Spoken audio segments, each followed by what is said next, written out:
The wind howled through the Sierra Blanca mountains, carrying with it the scent of pine and dust. It was a wind that told stories, whispered secrets to those who dared listen. And in that high, craggy valley, there was a tale that no one had dared to speak aloud, until now. Eliza Ward, the shepherd's daughter, had heard the rumors long before she'd ever seen the men who spoke of them. Outlaws, they said, lurked in the deep canyons and dry riverbeds, men with faces like stones and hearts like the barren land. They were called the Black Ridge Gang, and they had a reputation that stretched across 3 states. No lawman would venture near their hideout, not even the toughest U.S. Marshal, for fear of disappearing without a trace.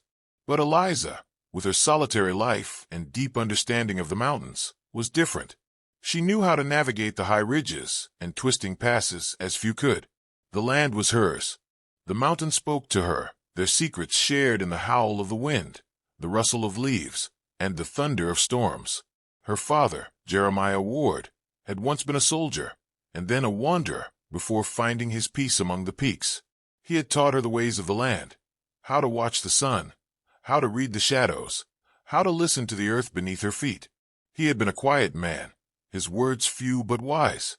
"The mountain doesn't forget," he would say, "and neither should you." Eliza took those words to heart as she tended her father's flock of sheep. She kept the rifle by her side as much as she kept her dog, a loyal border collie named Cole, who watched over the herd with the same patience and sharp eyes as his mistress. On this particular morning, the clouds hung heavy, pressing down on the valley like a secret waiting to be shared. Eliza had taken the sheep up to a meadow near the ridge, where the grass was thick and the waters of the stream ran cold and clear. It was a place where few men ever ventured, not unless they had no other choice. But something felt different today, as if the very air had changed. Her dog, Cole, had stopped chasing rabbits long enough to raise his ears toward the distant ridgeline. Eliza squinted, her instincts prickling. There, on the edge of the forest, a movement caught her eye. A figure, silhouetted against the cloudy sky, moved through the trees, too large, too human to be a bear. She reached for her rifle and quietly followed the line of trees. The figure didn't notice her at first, too focused on the ground beneath his feet. She moved swiftly and silently, the long grass whispering underfoot. Her rifle was steady in her hands, the cold metal a familiar weight. When she was close enough, she paused and crouched behind a boulder, her breath slow and deliberate. The man was young, no older than 25, with dark, wild hair and a face that spoke of too many days spent under the sun. His clothes were torn, his boots scuffed and covered in mud, and though he carried a rifle, it hung limply at his side, as if he were too exhausted to care. He collapsed to his knees, his hands braced against the ground, struggling for breath. His movements were erratic, desperate. Eliza's eyes narrowed as she watched him. This was no ordinary drifter. He had the look of a man who had seen too much, who carried the weight of death in his bones. With a quiet resolve, Eliza stepped forward, keeping her rifle trained on him. "You there," she called, her voice sharp and commanding. The man froze, his head snapping up in her direction. His eyes were wide, dark circles under them as though he hadn't slept in days. He didn't move at first, just stared at her as if trying to decide whether she was a threat or salvation. Then slowly, he raised his hands in surrender. "I ain't looking for trouble," he said, his voice hoarse, cracked with exhaustion. "Just water. I'll leave, I swear it." Eliza studied him carefully. He looked like he had been on the run for days, maybe weeks. His face was smeared with dirt, his clothes ragged. He was a mess, but there was something in his eyes, something desperate that made her hesitate. She had seen men like him before, men who had been through things no one should endure, and there was something familiar about him, though she couldn't place why. She lowered her rifle slightly, but didn't let her guard down. "Who are you?" The man's chest heaved as he tried to catch his breath. "Colt Rayner," he gasped. "Ain't no outlaw, miss. I'm just a man trying to survive." Eliza didn't trust his words, not at first. There were too many lies that could slip from a man's lips when he was desperate enough. Still, something in her gut told her to listen. "What happened to you?" she asked, stepping closer.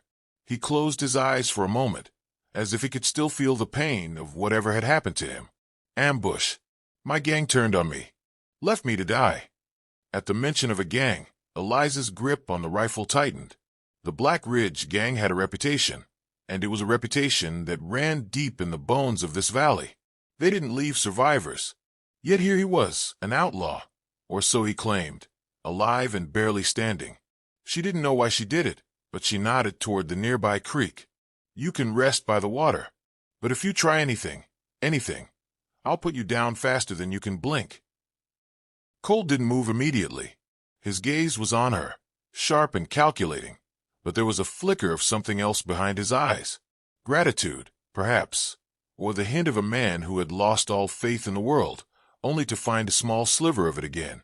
"Thank you," he said quietly, before slowly stumbling toward the creek. As Eliza watched him, her mind raced. There was no denying the danger he posed, but there was also something that pulled at her, something she couldn't name. She had lived alone with her thoughts and her father's teachings for so long. She wasn't sure she could trust her own instincts anymore. But the man before her wasn't a simple outlaw, and he certainly wasn't the hero of some dime novel. He was just a man, like so many others who had come through these mountains, broken, battered, and searching for something that only the land could provide. The wind picked up again, carrying with it the distant rumble of thunder. Eliza's mind was made up. For now, she would offer him shelter. But tomorrow, when the sun rose, she would know whether she had made a mistake. Cole trotted up to her side, his eyes watching Colt warily. But there was something in Eliza's heart that whispered to her, this wasn't the end of the story. This was just the beginning. The days passed slowly in the high mountain valley, the kind of slow that made time seem like an old friend, content to linger in the cool shadow of the pines. Eliza kept her distance from Colt, yet each day, a thread seemed to pull them closer, however unwillingly. She couldn't ignore the man she had taken in, and though he had earned her distrust, his presence was impossible to dismiss.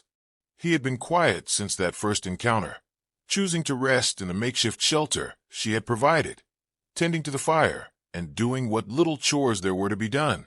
He said little, his words measured, his gaze often distant. Still, there were times when their eyes met, and for a moment, it felt as though a conversation passed between them without sound. Every evening, after Cole had rounded up the sheep and they were secure for the night, Eliza would sit beside the fire, her eyes on the flickering flames. Colt would join her, though he rarely spoke unless asked a direct question. On the third night, she asked him a question that had been gnawing at her since he'd first arrived. "What were you running from?" Colt looked up from the fire, his eyes narrowing as if he had expected the question but wasn't prepared to answer. He shifted, his shoulders tense, as if the weight of the past pressed heavily on him. "It's a long story, Miss Ward," he said, his voice rough but steady. "One that would be better left untold." "I've heard my fair share of long stories," Eliza replied, her gaze never leaving the flames. "And I know when a man is lying." Colt let out a short, bitter laugh. "Ain't no man who's lived like I have gets to choose his own lies. They get chosen for him, like a dog's collar put around his neck." He paused, his eyes lost in the fire. "I was born a rancher's son, raised in a place where land and cattle meant everything. But that kind of life isn't meant for everyone, especially not when the world's been torn apart by war and greed. I had to make my choices. Some of them were bad, and some of them I've been running from ever since." There was a silence between them, the kind that seemed to stretch forever in the crackling night. Eliza didn't push. She had learned to listen in the stillness, to let people speak when they were ready, even if it meant waiting years. After a long while, he spoke again, quieter this time. "I didn't mean to end up with the Black Ridge gang. It's just where the road led me after everything else fell apart. I wanted out, but once you're in, you don't get to leave. Not without blood on your hands." "And you got out," Eliza said, her voice soft but pointed. Colt looked at her then, his eyes flashing with a mixture of pain and defiance. "I didn't get out. They left me for dead. I would have killed for a way to end it clean, but they don't let you leave like that. Not if you've seen the things I've seen." Eliza sat back against the cold stone, considering his words. She had grown up with her father's stories of survival, of resilience, but she had never known the kind of desperation Colt described, the kind that made men turn to violence, to hide in shadows, and betray each other for survival. It was a world she could only understand from a distance. "Why haven't you gone back to them?" she asked, breaking the silence. "The gang. If they left you for dead, why not find them and take revenge?" Colt's expression darkened. His lips pressed into a hard line. He looked away, as if the question itself had stung too much to bear. "Revenge doesn't bring peace, Miss Ward. It just fills a hole that never goes away. I came out here to be left alone, to forget who I was and what I did. The mountains offer that quiet distance, time to think, a place where men like me can fade into the land." The night stretched on, and the fire slowly died down to embers. Eliza was quiet, lost in thought. She had never known a life like his, and part of her still wondered whether his words were the truth or the lies of a man trying to escape his past. But something in the way he spoke, the weight of it, the honesty in his voice, made her hesitate. She wasn't sure if she could trust him yet, but she couldn't shake the feeling that he was telling the truth, or at least the truth he had come to believe. The next morning, after the sunrise painted the sky with streaks of pink and orange, Colt was already up, tending to the fire and cleaning his rifle. Eliza had noticed that he kept it close, as if it was an extension of himself, not just a weapon but a reminder of what he had left behind. "You should rest," Eliza said, eyeing him as she led the sheep toward the stream. "You've been through a lot." Colt glanced at her, his expression unreadable. Rest won't do much for a man who's been running from his own shadow. They spent the day as they always did, moving through the valley, the silence between them growing more comfortable with each passing hour. But as the sun began to set, Eliza's instincts kicked in. She had seen something earlier that made her uneasy, a shadow crossing the ridge, moving too quickly, too deliberately. She slowed the sheep's pace, her hand on the rifle stock. "Something's not right," she muttered, her eyes scanning the horizon. Cole didn't respond at first, but then he spoke, his voice low. "You're right." Before Eliza could react, a sharp crack of gunfire rang out from the ridge, followed by another and another. Colt spun, reaching for his rifle, his face hardening. "They found me." The Black Ridge gang hadn't given up on their former member, and now they were closing in. Eliza's pulse quickened. She hadn't expected this. Not here, not now. But the mountains weren't a sanctuary for anyone, least of all a man with blood on his hands. "We have to move," Colt said, urgency in his voice. "They won't stop until they have me." Eliza's mind raced, calculating their options. The sheep were too slow, the open ground too dangerous. But the forest had cover. She looked at Colt, her mind made up. "We're not running." He stared at her, confusion flashing in his eyes. "What are you saying?" "I'm saying we fight." With that, she turned and started moving toward the trees, her heart pounding in her chest. Colt hesitated for only a moment before following, his rifle gripped tightly in his hands. The game had changed, and now the hunter would become the hunted. The forest swallowed them whole, the towering pines pressing close, their dark branches swaying with the wind. Eliza moved swiftly, her boots silent on the soft ground, her senses sharp. Behind her, Colt's footfalls were quieter than she expected for a man of his size, his breathing steady despite the urgency of the situation. The gunfire had stopped, but the danger wasn't over. Not yet. The Black Ridge gang was near. She could feel it in the air, the way the world had gone still as though holding its breath, waiting for the storm to break. The ground beneath her feet seemed to hum with the same electricity that buzzed in her chest. Thunder rumbled in the distance, low and ominous, a warning. But in the forest, there was no place to hide from the storm. "Move fast," Eliza hissed, her voice barely a whisper against the rustling of the leaves. "If they know this place like I do, they'll be on us before we know it."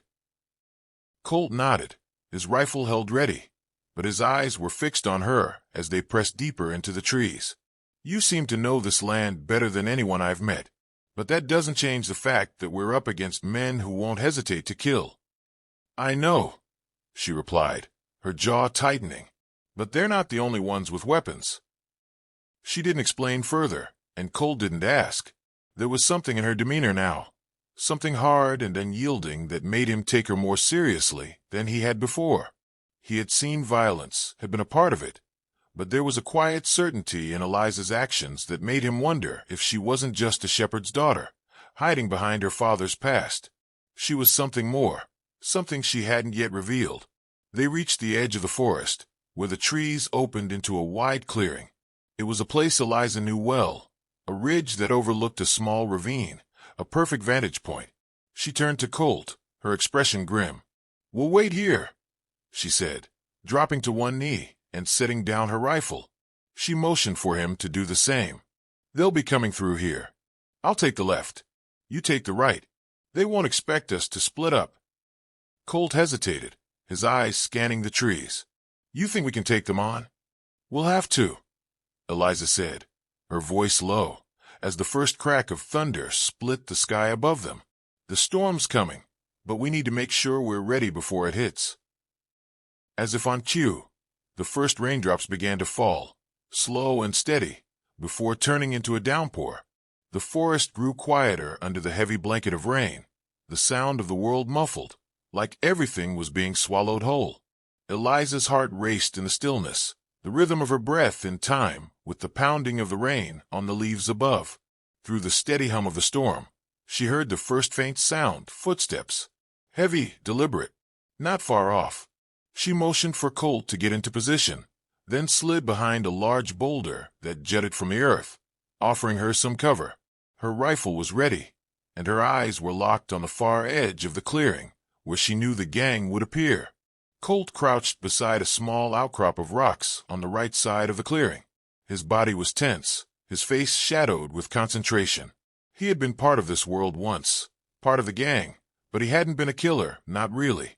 Not like the men he had run with. Eliza didn't know how he had survived or why, but she did know this. She had to trust him, or they wouldn't make it out of this alive. The footsteps grew louder, and then, from the far side of the clearing, a figure emerged from the rain-soaked trees. It was a man, tall and broad-shouldered, with a grim face framed by a wide-brimmed hat. Behind him came another, and then another. The Black Ridge gang had arrived. Eliza's fingers tightened on the rifle's trigger. She couldn't see their faces yet, but she knew them by reputation. These were the men who had left Colt for dead, the men who had terrorized these mountains and beyond. They moved with the confidence of hunters, knowing that they were the predators here, that no one was foolish enough to challenge them. But Eliza was no ordinary woman. She wasn't afraid. Not anymore. The truth in the thunder, the feeling that had been building within her, seemed to have found its voice in the storm. The land wasn't just a place she had grown up in. It was a part of her. She had learned its secrets, its rhythms, its dangers. And now, she would use them to her advantage. She raised the rifle, steadying her aim. Colt was ready too, his rifle held tight against his shoulder, eyes sharp. The first man stepped into the open, his hand resting on the grip of his holstered revolver. He was looking for trouble, and Eliza was prepared to give it to him. The storm had become a torrent, the rain coming down in sheets, but there was no turning back now. This was their moment. Eliza fired first. The crack of the rifle was swallowed by the roar of the thunder, but the bullet found its mark. The man's hat flew off, and he staggered back, clutching his shoulder where the bullet had struck. He screamed, and that was all the signal Eliza needed. Colt opened fire from the other side, his shot taking out the second man in the group. The gang's reaction was immediate. They hit the ground, taking cover behind rocks and trees, their guns firing blindly in every direction. But they weren't prepared for what came next. Eliza moved like a shadow, fluid and quick, taking advantage of the confusion. She darted from cover to cover, her rifle never wavering. She'd learned to move with the land, to hide in its embrace, and now it worked for her as it had never worked for anyone else. The gang was disorganized, scattered by the unexpected assault. The rain made their aim shaky, their visibility poor. Colt's shots rang out, steady and true, his rifle a quiet extension of his body. He wasn't the man he once was, but Eliza could see it now. The remnants of a soldier, a fighter, in the way he moved, the way he handled his weapon. They weren't just surviving anymore. They were fighting back. And then, just as quickly as it had begun, the gunfire stopped. The clearing was still, save for the pounding of the rain, which had turned the ground beneath their feet to mud. Eliza waited, her breath coming in shallow gasps. Had they gotten all of them? A low groan came from behind a nearby boulder. A man, one of the outlaws, was still alive, though his arm hung at an odd angle, blood oozing from a wound in his side. He coughed, his face contorting in pain, and then his eyes met Eliza's. There was no fear in his gaze, only defiance. Eliza approached him slowly, her rifle still aimed at his chest. The storm raged around them, but for a moment, everything seemed quiet. She spoke, her voice steady. "Who's leading the gang?" she asked, her words cutting through the heavy air. The man grinned, despite the blood on his lips. "You'll never know, lady. We never leave a trail." With a swift motion, Eliza pulled the trigger, silencing him. The storm raged on, but for Eliza, it felt as if the earth itself had given her a moment of peace. In that flash of violence, in that breathless silence, she had taken back something that had been stolen from her: her peace, her land, and her future. But she knew the battle wasn't over. The Black Ridge gang was far from finished, and they wouldn't forget what had happened here. The thunder rumbled once more. It wasn't just the storm. It was the sound of a reckoning. The storm had passed by morning, leaving behind a landscape drenched in silence. The sky was a pale blue, streaked with the remnants of the night's fury, and the air was thick with the scent of damp earth. Eliza stood on the edge of the clearing, her back to the remnants of the Black Ridge gang. The men who had threatened her home were now either dead or scattered, but there was no sense of triumph in her heart, only the hollow weight of survival. She looked down at the wildflowers that had started to bloom at her feet, their bright petals a stark contrast to the bloodied earth. The rain had washed away most of the violence, but not all of it. The bodies of the outlaws lay in shallow graves, hastily covered by Colt. His hands had worked swiftly, the hard lines of his face betraying the toll the night had taken on him. He had kept his distance, as he always did, but there was a shared understanding between them now, one forged in the fire of battle. As the sun rose higher, Eliza felt the weight of the past few days settle on her shoulders. The mountains had given her a life of peace, a life she thought would never be disturbed. But now, the peace she had fought so hard for felt fragile, like the delicate petals of the wildflowers beneath her boots. She turned to Colt, who was kneeling beside the fire, his rifle resting across his knees. "How long do you think we have?" she asked, her voice quiet, but the question was sharp with urgency. Colt's gaze met hers, his eyes shadowed with weariness. "They'll come for us. It's just a matter of time." Her hand tightened around the rifle slung across her back. She had never asked for this fight, never asked for the danger that had followed Colt into her life. But now it was here, and there was no turning back. "Then we prepare," she said, her voice steady despite the turmoil inside. "We move faster. We take the high ground." Colt didn't respond right away. Instead, he stood, his movements deliberate as he swept the clearing with a slow, practiced gaze. "You've got more fight in you than I gave you credit for," he finally said. There was a note of respect in his voice, one that hadn't been there when they first met. Eliza glanced at him, her expression unreadable. "I didn't survive by running, and I'm not about to start now." Colt let out a small, rueful laugh. "No, I suppose you aren't." He paused, his gaze lingering on the distant horizon where the mountains stretched wide and unforgiving. "I'm sorry, you know. I never wanted to drag you into this, but it's a lot harder to outrun a past like mine." Eliza's eyes softened, though she didn't let her guard down. "We all have a past, Colt. Some are just heavier than others." The moment between them hung in the air like the heavy scent of rain-soaked earth. Colt's past had come for him, and now it had come for her too. The silence between them was charged with something more than just the aftermath of their fight. It was the unspoken acknowledgement that things had changed, that the world they had known, separate, solitary, had collided. "Where do we go from here?" she asked, her voice carrying the weight of the decision. He glanced back at the fire, the flames dancing in the early morning light. "We don't stay here," he said, his voice grim. "Not with the gang on our tail." I know a place, though, out east, past the river. A small cabin I've used before. It's isolated. We could lay low, regroup. Eliza considered this for a long moment, her mind working through the options. The cabin was a good choice, but it was a gamble. The Black Ridge gang wasn't the type to let go of grudges, and they wouldn't give up easily. Still, the river would give them an advantage, making it harder for anyone to track them. We move out at dusk, Eliza said finally, turning back to her pack of supplies. We'll need to be ready. The river won't do us any good if we're caught in the open. Colt nodded, his gaze shifting back to the mountains. I'll keep watch. You get the provisions together.